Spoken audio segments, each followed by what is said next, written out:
In 2021, I started a mountain bike kids program through the Cochrane Society here in town.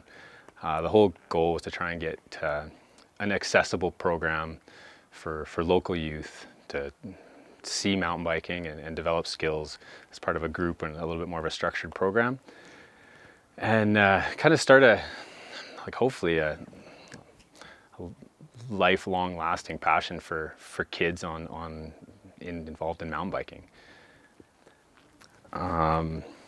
The goal at first was just to try and have we had 18 kids that year, and with that came a really big, massive push to develop or build trails up at the Cochrane Agriculture Society. In 2022, we brought the camp back for the second year. Last year we had 18 kids, and this year we have 32. We brought on 4 more coaches and some teenage helpers as well. So we have some local youth that were maybe a little too old for the camp that are helping do demos and help kind of keep everybody in line and help act as kind of co-coaches for us. And that started again this year and it runs Tuesday nights in May with the 5 sessions that we're going to have. Yeah, so our program runs for youth ages 6 to 12, but we've got a couple this year and last year actually. We've had a couple 5-year-olds that are really excited about bikes and come from, have older siblings that expose them to riding, so they're skilled enough that they've joined in this year. And then we have our youngest coach is 13, that he was a little too old to do the camp, but he's helping out, be a co-coach for one of the younger groups.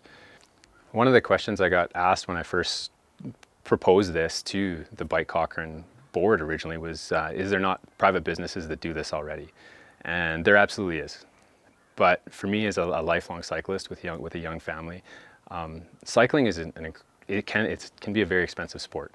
And the businesses that do it already, they do a great job, but it's not so much community based, and it's not getting the kids that are maybe like their bikes or do like their bikes but haven't seen the other side of mountain biking.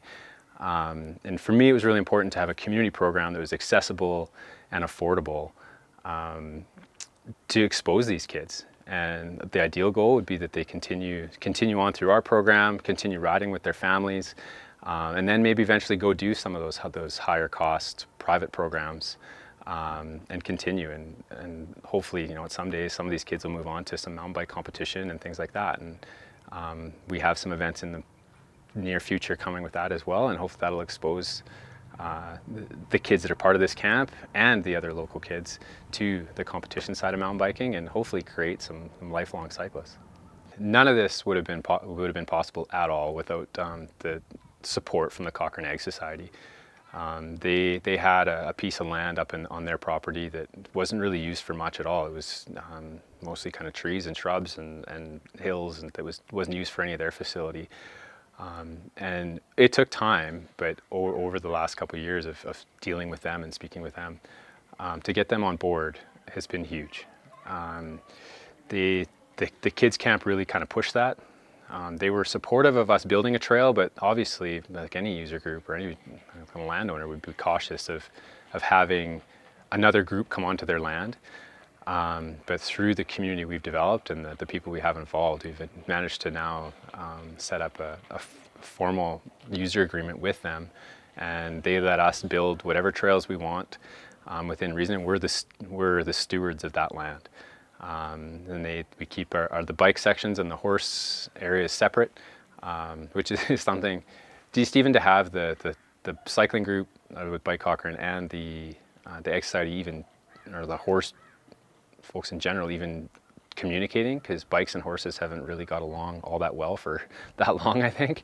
But now the support we have from them has just been huge, and we wouldn't be able to do any of it without them. And because everything is private land around here, I think we're really working with them has really kind of taught us how we can hopefully work with more landowners around to continue building more trails and more recreation areas for Cochrane families. This camp pushed the relationship with the Ag Society and allowing us to build trails there.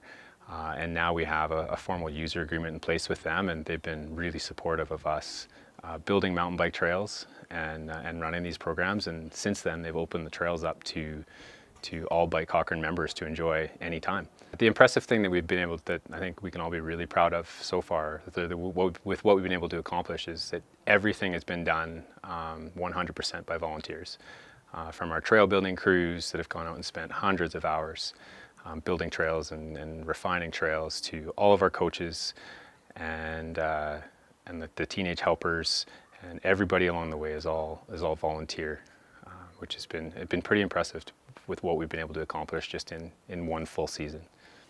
With this being a community-based program, it's been, for me, really inspiring to see how the communities come together. Last year, I know we had well over 200 members with Bike Cochrane creating this community, and this year we're going to far surpass that. I can't even guess as to what our numbers are going to be, because it's literally growing every day. But even just something as simple as our volunteer list of people that are interested in trail building work. Last year the lion's share of the work was done by probably 4 of us.